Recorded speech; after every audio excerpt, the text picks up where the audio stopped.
So the IRS just released their contribution limit numbers for 2025, and honestly, it's been a little bit disappointing. But in any case, let's go over some of these numbers, and then I'll let you all decide what you think of these.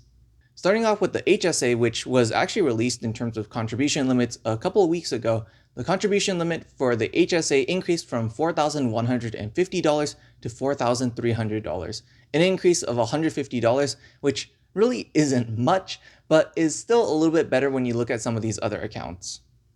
Moving on to arguably the most important account, the 401k, 403b, or 457 is going to have a $500 increase from $23,000 to $23,500 for 2025.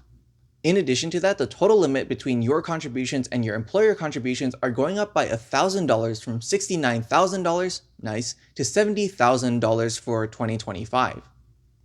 This is important for those of us who have access to something like the Mega Backdoor Roth because we're actually taking advantage of the employer's contribution side of that in order to do that. Finally, we have the most disappointing thing for last, which is the IRA, the individual retirement account, which is not seeing any changes for 2025. The total contribution limit is still going to be staying at $7,000 for 2025.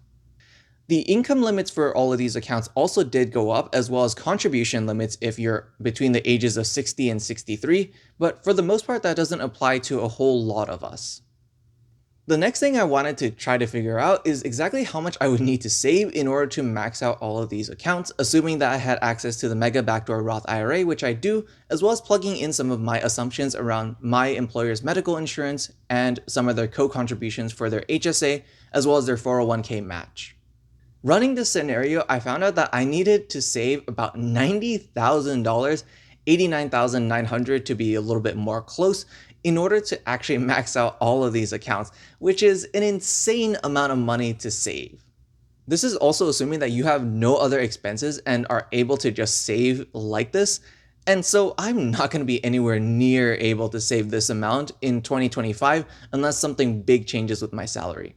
But that's about it for the contribution updates from the IRS for 2025. I'm curious to hear what y'all think. Maybe you consider it too low given the amount of inflation that we're just coming off of, and maybe you think that it's just right. Let me know in the comments down below, and I'll see you all in the next video.